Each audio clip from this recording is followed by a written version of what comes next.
마태복음 4장 4절, 우리 한 절의 말씀을 같이 한 목소리로 읽어보겠습니다. 시작. 예수께서 대답하여 이르시되 기록되었으되 사람이 떡으로만 살 것이 아니요 하나님의 입으로부터 나오는 모든 말씀으로 살 것이라 하였느니라 하시니. 아멘. 오늘 이 말씀을 근거로 해서 목적이 이끄는 삶 24번째입니다. 진리로 인한 변화라는 제목으로 하나님 말씀 잠시 살피도록 하겠습니다. 우리 도입 부분 먼저 한번 같이 읽어보겠습니다. 시작. 영적인 성장은 거짓을 진리로 대체시키는 과정이다. 성화는 그분의 말씀으로 채워져야 한다. 성경은 단순한 교리 안내서가 아니다. 하나님의 말씀은 생명을 불어넣고 믿음을 만들며 변화를 일으키고 귀신들을 떨게 하며 기적을 행하고 상처를 치유하며 인격을 형성하고 유혹을 이기며 희망을 주고 권세를 주며 우리의 마음을 깨끗하게 하고 많은 것들을 존재하게 하며 우리의 영원한 미래를 보장한다. 자, 디모데후서 3장 17절 읽어봅니다. 이는 하나님의 사람으로 온전하게 하며 모든 선한 일을 행할 능력을 갖추게 하려 함이라. 아멘. 종교개혁의 기본 원리 중에 가장 중요한 루터를 비롯해서 칼빈, 웨슬레 모든 종교개혁자들이 조금씩 다른 교리와 그리고 내용을 가지고 종교개혁을 했습니다마는 그 중에 어긋나지 않는 딱 하나 공통적인 아주 중요한 종교개혁의 기준점이 있었습니다.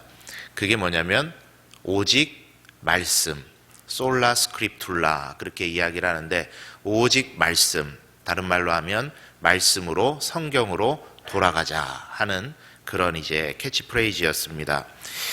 이것은 이제 한번 바꿔 이야기를 해보면 그만큼 신앙생활 속에 그리스도인들의 삶 속에 말씀 아닌 것들이 되게 많았다는 이야기고 말씀 아닌 것들이 참 많이 자리를 잡고 있었다라는 또 반증의 의미이겠습니다. 왜 말씀이 중심이다 종교개혁자들은 그렇게 외쳤을까요? 종교개혁자들이 그렇게 외쳤으니까 종교개혁자들의 외침이라 그러는 것이지 그것이 꼭 종교개혁자들만의 외침은 아닙니다. 그때부터 창세 이후부터 지금까지 이 말씀이 중심이 되어야 되는 것은 당연합니다. 그럼 왜 말씀이 중심이라고 이야기를 우리가 할 수밖에 없겠습니까? 왜냐하면 우리 인생이 뭘로부터 시작됐죠? 말씀으로 시작이 됐죠. 말씀으로 하나님 천지를 창조하셨고 말씀으로 인생을 지으셨습니다. 그렇기 때문에 우리의 그리스도인들 뿐만이 아니라 더 넓게 생각하면 모든 인류의 인생의 가장 시작과 끝은 하나님의 말씀이 항상 기준이 된다라는 것 우리가 알 수 있는 것입니다.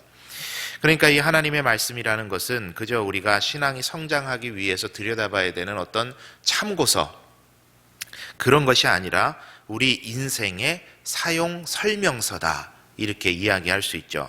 그래서 방금 읽으신 그 서론의 내용에 보시면 제가 그 구절들을 다 적어놓지는 않았는데 하나님의 말씀은 생명을 불어넣고부터 시작하면 하나님의 말씀이 우리의 삶에 하는 기능들을 적어놓은 겁니다. 말씀에 다 나와 있는 내용들이에요. 뭐라고 그랬죠? 생명을 불어넣고 믿음을 만들고 변화를 일으키고 귀신들을 떨게 하고 기적을 행하고 상처를 치유하고 인격을 형성하고 유혹을 이기고 희망을 주고 권세를 주며 우리의 마음을 깨끗하게 하고 많은 것들을 존재하게 하며 우리의 영원한 미래를 보장한다.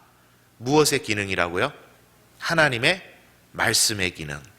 그래서 우리는 그냥 추상적으로 하나님의 말씀 그러면 우리의 신앙이 성장하는 어떤 성서, 책 이렇게 이제 생각을 하는데 그거를 조금 더 깊게 들여다보면 이렇게 많은 기능들을 우리의 삶 속에서 하나님의 말씀이 한다라는 이야기입니다.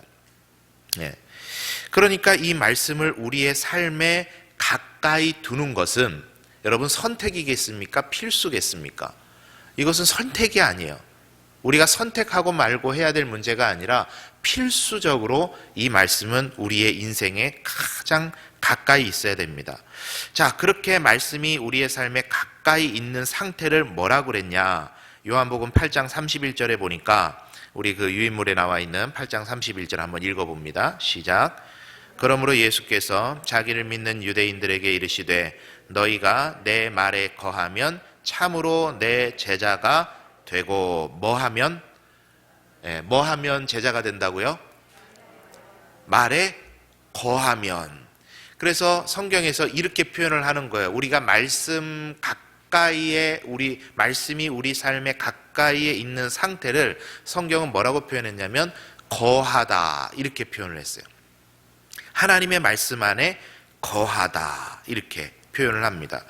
자, 그러면 우리가 그리스도의 제자로 하나님의 목적을 이루기 위해서 주님의 말씀에 거하는 자세가 필요한데 이 말씀 안에 우리가 거하는 삶을 살기 위해서 세 가지 우리에게 결심이 필요하다라는 겁니다. 세 가지의 결심입니다. 우리 한번 뒷장 세 가지로 정리가 되어 있는데 첫 번째 결심입니다. 그분의 권위를 우리가 인정해야 되겠다. 우리 한번 내용을 읽어봅니다.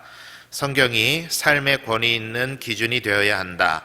방향 설정을 위한 나침판, 현명한 결정을 내리기 위한 상담자, 그리고 모든 것을 평가할 때 필요한 기준이 되어야 한다. 성경은 항상 우리 삶에서 처음과 마지막에 고려하는 것이어야 한다. 디모데후서 3장 16절 시작. 모든 성경은 하나님의 감동으로 된 것으로 교훈과 책망과 바르게 함과 의로 교육하기에 유익하니. 자, 여러분 이제 우리가 삶의 어떤 결정을 할 때, 어떤 방향을 설정할 때, 때로는 또 무엇인가를 우리 눈으로 보고 그것을 평가할 때, 무엇을 여러분의 삶의 평가의 기준점으로 두고 여러분 하십니까? 평가하고 결정하십니까? 이렇게 생각해 볼까요? 아이들은 대부분 부모님이 기준이 되는 것 같아요. 그렇죠? 아이들을 키우다 보면 아빠 이거 해도 돼요? 엄마 이거 해도 돼요? 물어보죠. 그러면 이제 부모님을 기준점으로 두고 이걸 해도 되는지 말아야 되는지, 이게 선인지 악인지 이거에 대한 판단을 하죠. 부모님의 말이 기준이 됩니다. 자, 그렇게 한번 아이들의 입장에서 여러분이 되어 보셔서 한번 생각을 해보시죠. 여러분이 24시간이라는 삶을 살아가는데 한번 지나온 삶을 되돌아볼까요? 오늘 하루를 이제 오늘 8시 가까이 되었는데 이렇게 살아왔습니다. 우리가 이 살아오는 순간순간에 여러분이 어떤 결정도 하셨을 거고 어떤 삶의 방향이 있었을 거고 또는 어떤 것을 현상을 아니면 나타나는 어떤 일들을 바라보고 그것에 대해서 나름대로의 어떤 평가들을 우리가 하게 되잖아요. 그런 것들에 있어서 여러분은 무엇을 기준으로 그렇게 하셨습니까? 가장 여러분의 생각의 삶의 가장 기준에 와 있는 게 여러분 뭐라고 생각하십니까? 네. 때로는 어떤 멘토라 그러죠. 멘토. 그래서 이제 배울 만한 어떤 사람을 기준점으로 생각해서 그 서적이라든지 그분의 말이라든지 그런 걸 가지고 인생을 결정하고 판단하기도 합니다. 때로는 또 뭐랄까요? 트렌드라 그럴까요? 세상 가는 대로. 문화라 그러면 그런 거죠. 문화. 모두가 그렇게 하는 거. 그러니까 이 세상의 문화가 요즘 트렌드가 그러니까 우리도 이렇게 결정해야 되겠다 하는 그런 따라가는 모습이십니까? 아니면 전통일까요? 지금까지 그래 왔던 것. 전통이 우리의 기준점이 됩니까? 아니면 이성적 생각이십니까? 논리적으로 옳다 생각되는 것. 이게 여러분의 선택의 기준이신가요? 아니면 감정이신가요? 옳은 일처럼 느껴지는 것. 여러분은 어떤 걸 가지고 판단하십니까? 다 좋은데 여기에는 참 중요한 오점이 하나가 있습니다. 그게 뭐냐면 인간의 타락과 더불어서 전부 다 망가진 것들이라는 거야. 망가진 것들. 사람의 생각도, 문화도, 전통도, 이성적 생각도, 사람의 감정도 전부 다 인간이 타락하면서 망가져 버렸어요. 그래서 우리가 방금 말씀드렸던 모두가 다 그렇게 하는 것을 따라서, 지금까지 그래 왔던 것을 따라서, 논리적으로 옳다 생각되는 걸 따라서, 옳은 일처럼 느껴지는 것을 따라서 우리가 판단을 하고 선택을 하고 기준점을 삼게 되면 어느 때는 맞아요. 그런데 어느 때는 틀리기도 해요. 그게 망가져버린, 타락해버린 우리의 이성이고 이 세상의 것들입니다. 망가져버렸기 때문에. 그래서 망가지지 않은 절대 진리를 기준으로 삼는 것이 가장 좋겠는데, 그게 여러분 뭐라는 거죠? 하나님의 말씀이라는 겁니다. 하나님의 말씀. 잠언에서 솔로몬은 하나님의 말씀을 이렇게 표현을 했습니다. 그 위에 유인물에 잠언 30장 5절 말씀 한번 같이 읽어봅니다. 시작. 하나님의 말씀은 다 순전하여 하나님은 그를 의지하는 자의 방패시니라. 자, 순전하다. 하나님의 말씀이 순전하다 그랬는데, 이게 NIV 성경에서는요, 플로리스라 그래서 흠없다, 나무랄 데 없다, 퍼펙트하다, 이런 의미로 해석되는 그런 단어입니다. 그러니까 하나님의 말씀은 뭐라는 거죠?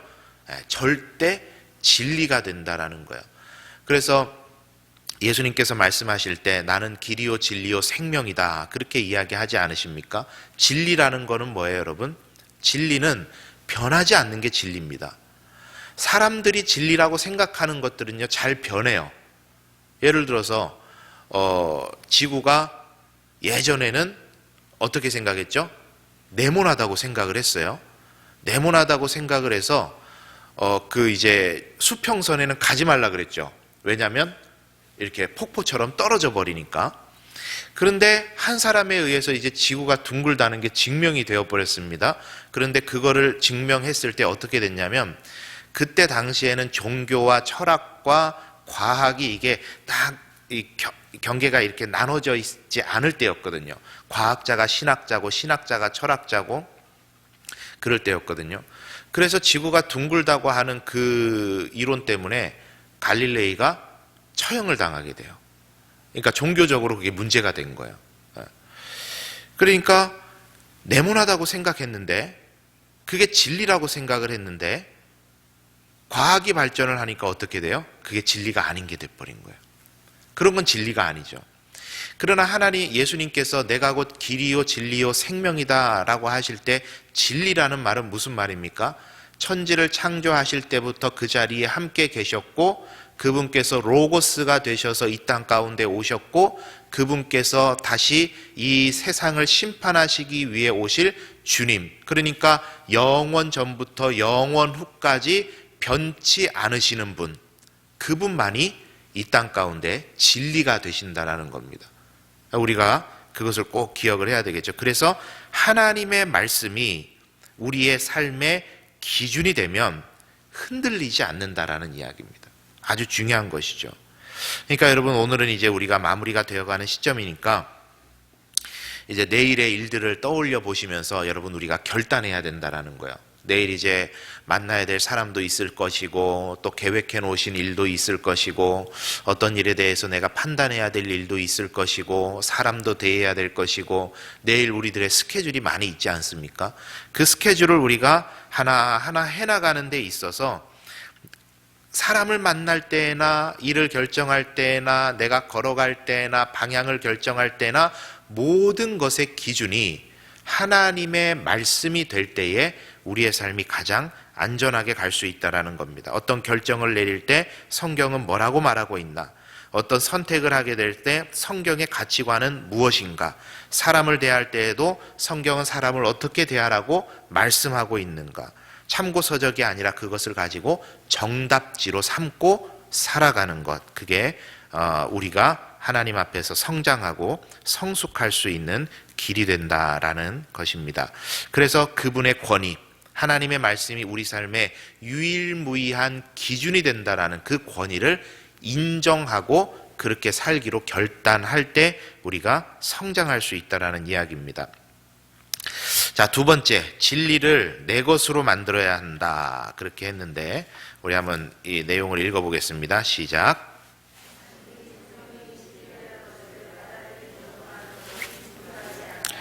우리의 마음을 그것으로 채우고 성령이 통해 우리를 변화시키실 수 있도록 우리를 내어 드려야 한다. 그렇게 하기 위한 5가지 방법이 있다.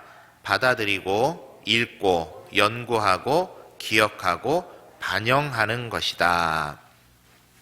자, 하나님의 말씀 안에 거하는 두 번째 방법, 진리를 내 것으로 만들어야 된다. 그랬습니다. 5가지 원칙이 나와 있죠. 성경이 진리라는 것을 우리가 이제 받아들이고 믿을 때 그 다음으로 이제 5가지를 우리가 노력해야 된다라는 겁니다.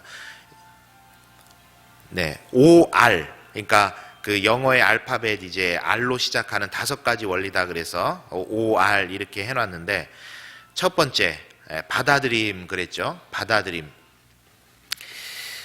예수님께서 씨 뿌리는 비유 이야기를 하시잖아요. 씨 뿌리는 비유. 어디 뿌려졌죠? 처음에는 어디 뿌려졌습니까? 길가에. 두 번째는 돌밭에. 세 번째는 가시밭에. 네 번째는 옥토에 뿌려졌다. 그렇게 이야기를 하죠. 그런데 공통적인 게 뭐냐면, 좋지 않은 밭의 공통적인 것은 뭐냐면 씨앗을 받아들이는 게 시원찮다라는 겁니다. 씨앗을 받아들이는 게 시원찮아요. 옥토는 뭐죠? 옥토는 전에도 한번 제가 설명드린 것처럼 저 막 이렇게 상추도 심어보고 고추도 심어보고 이렇게 옥상에다가 그런 거 제가 많이 해봤거든요. 그리고 딱 한번 이제 따먹고 나면은 다음에는 잘 안 되더라고요. 귀찮아가지고. 근데 그렇게 한번 심어보는 거는 제가 잘했거든요. 근데 이 배양토를 가져다가 아주 이렇게 부슬부슬한 흙에다가 심어 놓으면 아주 잘 자라요. 공사장에서 흙도 퍼다가 제가 해봤는데 그러면 잘 안 돼요. 영양분의 차이가 있더라고요. 그러니까 여러분, 옥토에 참 중요한 것은 뭐냐면 그것을 받아들이는 자세입니다. 마음의 자세. 예수님께서 그걸 이야기하시는 거예요. 받아들이는 자세가 어떻느냐. 여러분, 우리가 하나님의 말씀을 받아들일 때 하나님 앞에 기도해야 될 제목 중에 하나가 이것입니다. 하나님, 저의 마음을 옥토와 같게 하셔서 하나님의 말씀이 뿌려질 때에 잘 받아들일 수 있도록 해주십시오. 이게 참 중요한 기도의 제목입니다. 여러분, 우리가 죄송한 말씀이지만 말씀을 듣는데 은혜가 안 된다. 그러면 여러분 뭘 점검하셔야 될까요? 목사님이 설교를 잘하는지 못하는지를 점검하셔야 될까요? 물론 저희도 잘하려고 노력은 합니다. 저희도 나름 노력을 하는데 참 중요한 것 중에 하나가 뭐냐면요, 내 마음의 밭이 어떤가에 따라서 굉장히 달라져요. 똑같은 말씀을 전했는데 어떤 사람은 야, 오늘 은혜 받았다 하는 사람이 있고, 어떤 사람은 별로였다, 은혜 못 받았다 하는 사람이 있게 마련이죠. 그게 무슨 차이냐면, 우리의 마음이 부슬부슬한 옥토와 같이 되어 있어야 되는데 딱딱한 길가처럼, 돌밭처럼 혹은 가시밭처럼 우리 마음의 상태가 되어 있으면 절대 은혜 받을 수가 없어요. 목사가 어지간히 이상한 소리 하는 거 아니면, 성경 말씀 전하는 거면 하나님께 기도할 때 하나님 잘 듣고 열매 맺을 수 있는, 잘 받아들일 수 있는 내 마음의 밭이 되게 해주십시오. 그게 굉장히 중요하다 싶습니다. 그러니까 첫째로 내가 말씀 안에 거하는 첫 번째 원리는 뭐라고요? 그거를 잘 받아들이는 거다. 받아들이는 거. 두 번째 뭐라 그랬죠? 읽기 그랬습니다. 읽기. 읽는 것은 여러분 다 잘 하고 계시니까. 근데 읽는 것도요, 그냥 손에 잡힐 때 읽는 걸 의미하는 게 아니에요. 손에 잡힐 때 읽는 걸 의미하는 게 아니라 어떻게 읽어야 되죠? 주기적으로 시간을 정해서, 분량을 정해서 읽어가는 게 참 중요합니다. 그래서 이 책에서는요, 뭐라고 표현을 했냐면 참 의미 있게 제가 들었어요. 하나님의 음성이 들리는 범위 안에 머물 수 있다. 하나님의 말씀을 읽는 습관이 있어야 하나님의 음성이 들리는 범위 안에 머물 수 있다. 이렇게 표현을 했어요. 저는 참 이 말이 의미 있다 싶습니다. 무슨 말이냐면, 우리가 어떤 그 기능을 하나를 익히더라도 예를 들어서 나 운전을 못한다 치고 운전에 대한 이제 차를 시동을 어떻게 걸고 깜빡이를 어떻게 켜고 와이퍼를 어떻게 키는지 그거에 대해서 내가 책을 한 권을 열심히 읽습니다. 그러면 이제 운전대를 붙잡고 차선을 변경해야 될 때 깜빡이를 어떻게 켜야 되는지 머릿속에 딱 들어오겠죠. 비가 갑자기 와요. 그러면 와이퍼를 어떻게 켜야 되는지 책에서 읽었으니까 그게 딱 들어오겠죠. 마찬가지로 우리가 말씀을 주기적으로 그것을 계속해서 읽어야 하나님의 음성이 들리는 범위 안에, 그러니까 내가 삶을 살아갈 때에 그 삶을 살아가는 와중에 하나님의 음성이 무엇을 통해 들려요? 내가 읽었던 말씀을 통해서 들리는 겁니다. 그러니까 그게 참 중요하다라는 거예요. 두 번째 읽기, 세 번째는 뭐라 그랬죠? 자, 연구한다. 성경을 연구한다. 여러분, 읽는 거하고 연구하는 거하고 차이가 뭘까요? 읽는 거하고 연구하는 거. 예. 뭐 마스크 하셔가지고 잘 들리지는 않는데, 예, 뭐라고 하시는지는 제가 이해를 했습니다. 예. 연구한다고 할 때 두 가지가 추가가 돼요. 읽는 거하고 다르게. 첫째는 뭐냐면, 질문을 던지는 거예요. 이게 이러한가? 아, 이건 왜 이렇지? 질문을 던지는 거. 그리고 또 하나, 한 단계 더 나아가는 게 뭐냐면, 나의 생각을 적는 것입니다.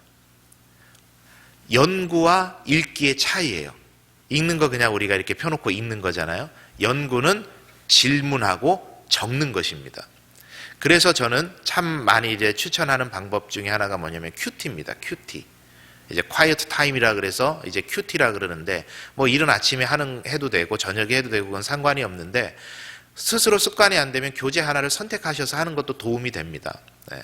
질문하고 적어보고 묵상한 내용을 적어보고 하는 것이 연구다. 그리고 그 다음에 이제 기억해야 되겠다 이랬는데 우리 골로새서 3장 16절에 이런 말씀이 있습니다. 제가 읽어드릴게요. 그리스도의 말씀이 너희 속에 풍성히 거하여 모든 지혜로 피차 가르치며 권면하고 시와 찬송과 신령한 노래를 부르며 감사하는 마음으로 하나님을 찬양하라. 이런 말씀이 있어요. 그리스도의 말씀이 너희 속에 풍성히 거하게 하라. 여러분 성경의 몇 구절 정도 암송하고 계세요?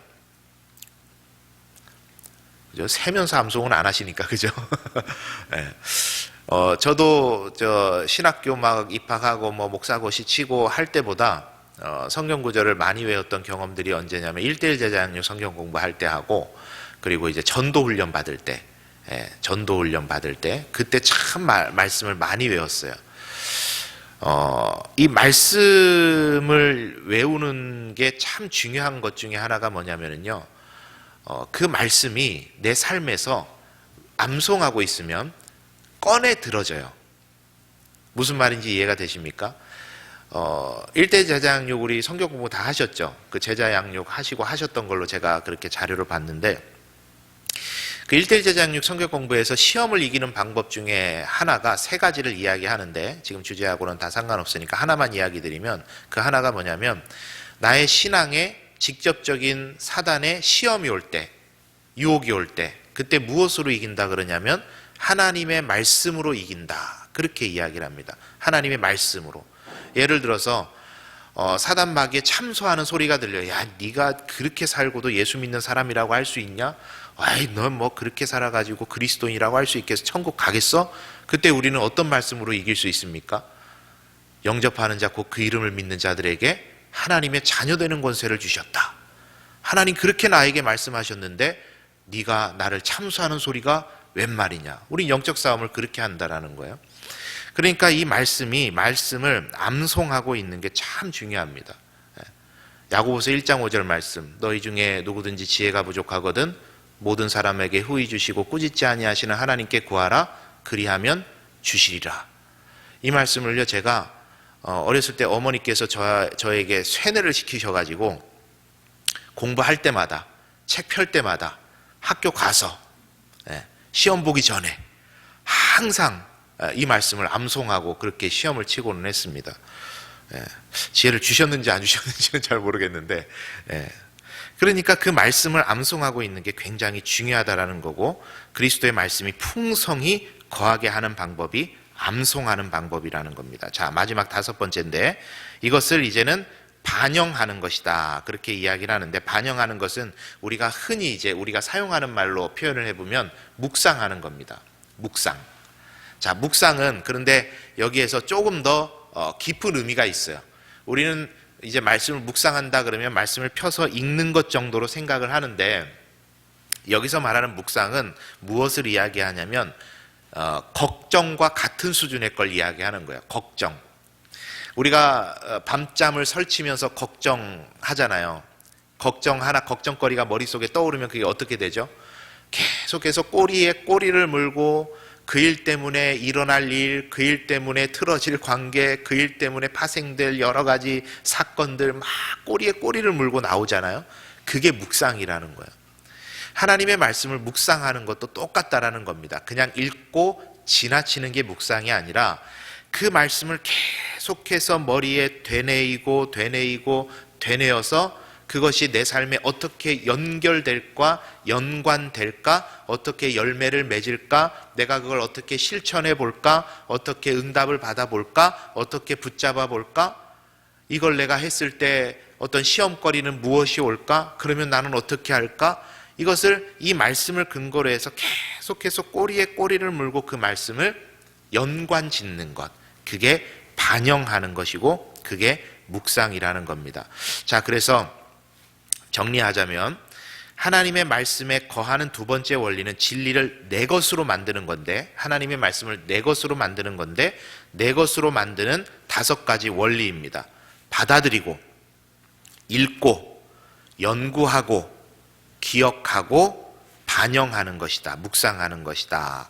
그것을 여러분 기억하시면 좋을 것 같아요. 그래서 오늘 이 5가지 한번 기억을 해보시죠. 받아들이기, 읽기, 연구하기, 기억하기, 반영하기. 예. 이 5가지 한번 생각해 보시면 하루의 삶에도 말씀을 기준으로 삼는 참 좋은 훈련이 되지 싶습니다. 자, 마지막입니다. 3번째, 하나님의 원칙들을 적용해야 된다 그랬습니다. 읽어봅니다. 시작.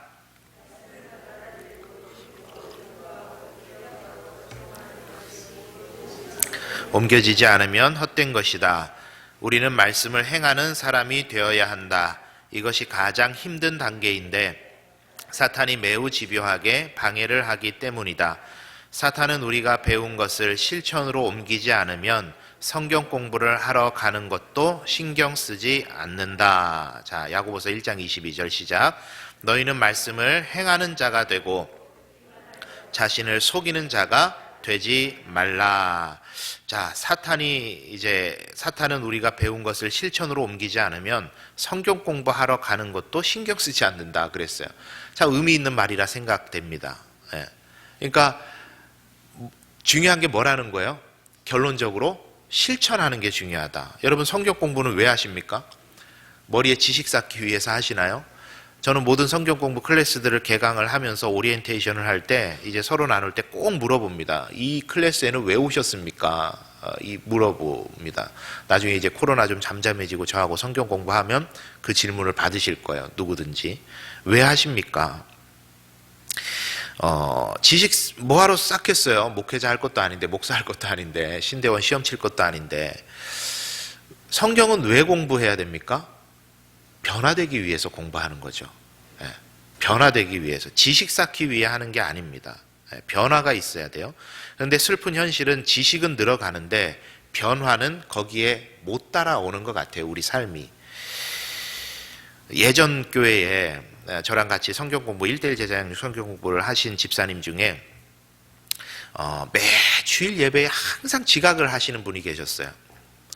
그 지각하시는 분이 항상 하시거든요. 예. 항상 하세요. 참 봉사도 열심히 하시고 사역도 열심히 하시고 안수 집사님이신데 항상 늦으세요. 참 신기하다. 저 혼자 스스로 생각에 참 어떻게 저렇게 늦으실까. 그 부인 집사님도 열심히 헌신하시고 그 딸들도 참 열심히 신앙생활하는 집안이었거든요. 온 가족이. 그 청년이 그 자녀가 이제 잘 자라갖고 지금은 이제 30대 청년이 돼가지고 저 이제 부임하고 왔더니 이제 부산에 목사님 오셨다고 울산에 있을 때였거든요. 울산에서 놀러 왔었어요. 저희 집에. 그만큼 참 신앙생활 잘하고 가깝게 지내는 그런 분인데 항상 늦으세요. 그래서 이제 그 성경 공부 시간에 제자 양육 성경 공부는 사실 초신자 공부는 아니잖아요. 그래서 할 말을 다 하거든요. 그래서 이제 예배에 대한 그 과를 이제 쭉 진행을 하면서 제가 그랬습니다. 이 예배 늦는 것도 습관이라고 고쳐야 된다고 이제 예배에 대해서 설명을 드리면서 그런 이야기를 했더랬어요. 그랬더니 이분이 성경 공부가 끝나고 나서는요, 그걸 싹 고치신 거예요. 예배를 이제 안 늦으시는 거예요.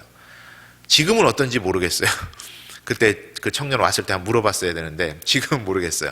근데 그때 제가 있을 당시만 해도 그걸 고치신 거예요. 저는 그래서 이후에 계속해서 성경 공부 클래스를 할 때마다 이분이 증거거리가 되어서 항상 이분 이야기를 드려요. 무슨 이야기냐면 성경 공부 해가지고 뭐 예수님이 뭐 어떤 사역을 하셨고 몇 살에 뭘 하셨고 뭐 도전 골든징 할 때는 그런 거 다 외워야 되겠지만 사실 그런 거 중요한 거 아니잖아요.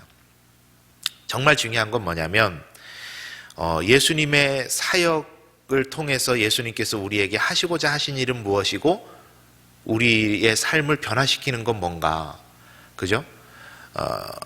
5대 족장을 외우는 게 중요한 게 아니고 그 족장들의 삶을 통해 하나님께서 일하신 것은 무엇이고 그게 오늘 나와 무슨 상관이 있나, 그걸 아는 게 중요한 것 아니겠어요? 성경 공부는, 그죠? 그러니까 성경 공부는 마쳤을 때, 어떤 한 클래스의 성경 공부를 마쳤을 때, 내 삶에 이런 변화가 생겼다라고 하면 그거는요 100점짜리 성경 공부 하신 거예요. 그런데 이론은 그냥 막 다 외워가지고 절절절절 나오는데 삶이 변화된 건 하나도 없다? 그러면 죄송합니다만 성경 공부 잘못하신 거예요. 삶의 변화에 초점이 있습니다. 그래서 무디가요 그런 말 했습니다. 성경은 정보를 위한 책이 아니라 변화를 위한 책이다. 그런 이야기를 했어요. 정보를 위한 책이 아니라 변화를 위한 책이다. 자, 그런데 이 일이 여러분 참 중요한데 아까도 말씀드린 것처럼 사단 마귀가 가장 시험에 빠뜨리는 단계가 2단계예요. 말씀을 실천하려고 할 때. 그래서 아까 처음에 말씀드렸던 이야기가 있죠. 예수님께서 그 씨앗을 뿌리는데 첫 번째 길가에 뿌려졌다. 예수님께서 비유를 하시고 그 비유에 대해서 설명하신 비유가 몇 안 되거든요. 그런데 그 비유, 이 비유만큼은 예수님께서 친절하게 다 설명을 해주셨어요. 길가에 뿌려졌다. 그 말은 뭐라 그랬죠? 사탄이 와서 즉시 가져가 버리는 것이다. 무엇을 통해서요? 의심을 통해서. 그 말씀이 탁 내 마음에 딱 뿌리 내릴 때 불신앙이라 그러죠. 이게 정말 될까? 이게 맞나? 이성적으로 생각하고 경험적으로 생각해서 이거 안 될 것 같은데? 라고 하는 의심을 통해서 이 말씀이 뿌리 내리지를 못하고 가져가 버린다. 자, 돌밭에 뿌려졌다. 뿌리가 깊지 아니하므로 싹이 금방 나오나 타버렸다. 그에 대한 해석이 뭐였죠? 그에 대한 해석.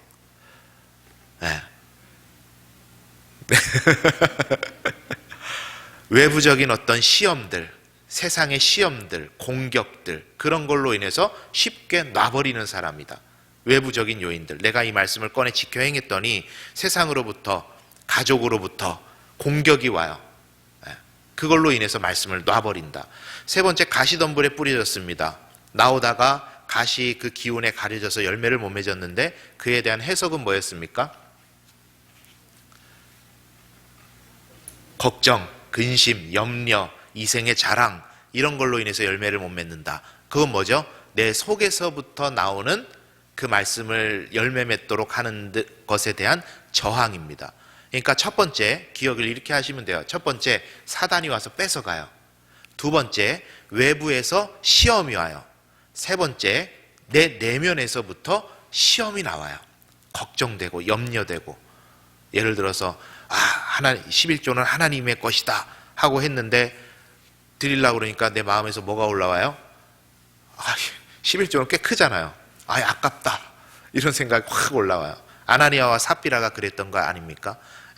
초대교회가 다 같이 하니까 나도 해야 되겠다 해가지고 말씀을 지켜 행해야 되겠다 그래가지고 딱 다 팔아가지고 가지고 오다 보니까 뭐가 생겨요?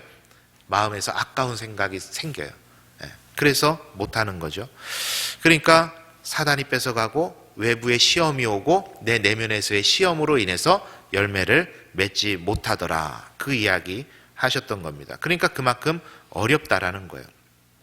그러나 여러분 어렵다고 안 하겠습니까? 해야 되죠. 그래서 참 중요한 게 소그룹이 참 중요합니다. 소그룹. 그래서 제가 이제 앞으로 이제 코로나 좀 괜찮아지고 하면 계속해서 만들어갈 우리 사랑방이 그런 그림입니다. 사랑방이 소수가 모이고 지금 너무 많아요. 우리 보니까 사랑방 인원이 굉장히 많아요. 소수가 모이고 그 안에서 나는 이렇게 하니까 말씀을 잘 지켜 행해지더라. 나는 이렇게 하니까 이런 시험으로부터는 내가 이길 수 있겠더라. 나는 이렇게 해봤더니 이렇게 기도했더니 하나님께서 응답을 주시더라 하는 그런 나의 삶의 열매에 대한 도전과 공유가 사랑방을 통해서 일어나야 됩니다. 그래서 우리 사랑방 순장님들 제가 모시고 내년도에는 이제 우리 사랑방이 오랫동안 지체가 되어 있었으니까 내년에는 한번 다 섞어서 하겠습니다. 그렇게 말씀을 드렸는데 어제 당회할 때 제가 장로님들께 그런 말씀을 드렸습니다. 저는 이제 그때까지만 하더라도 코로나가 제 믿음이 좋아가지고 코로나가 금방 종식될 줄 알았거든요. 백신도 나오고 치료제도 빨리 나올 줄 알았는데 지금 또 이제 연말이 이렇게 됐는데도 너무 심해지니까 내년에는 그냥 올 한 해는 더 가야 되겠다. 왜냐하면 제대로 모이지도 못하는데 다 섞어 놓으면 일대 혼란이 생길 것 같아서 제대로 챙기지도 못하는데 다 섞어 놓으면은 혼란이 생길 것 같아서 내년 한 해는 그대로 가는데 조금 바뀌는 건 우리 장로님들이 이제 각 교구장을 하실 겁니다. 그러니까 사랑방 한 두세 개씩을 묶어서 이제 교구장으로 장로님들이 그 사랑방들을 관리하고 같이 그렇게 사역을 해나가실 겁니다. 그거 하나는 조금 변화되더라도 사랑방 조직은 내년에 그대로 한 해는 유지를 좀 해야 되겠다 싶은 생각이 지금 있습니다. 어쨌든 그 사랑방을 그런 도전들, 말씀을 지켜 행하는 것에 대한 도전들, 나눔들 그런 것들이 풍성한 그런 사랑방으로 만들어 가려고 합니다. 그래서 여러분 오늘 말씀을 한번 정리를 해보면 말씀 안에 거해야 되겠다. 말씀 가까이에 우리가 있어야 되겠다. 그 첫 번째 방법이 그 말씀의 권위, 우리 삶의 기준이 되는 그 권위를 인정한다. 두 번째는 진리를 내 것으로 만들어야 되겠다. 세 번째는 하나님의 원칙들을 내 삶에 실천해야 되겠다. 적용해야 되겠다. 자, 이것을 기억하시면서 두 번째 진리를 내 것으로 만들어야 되겠다. 우리 다시 한번 읽어볼까요, 이거? 2번에 있는 1, 2, 3, 4, 5번 한번 같이 읽어봅니다. 시작.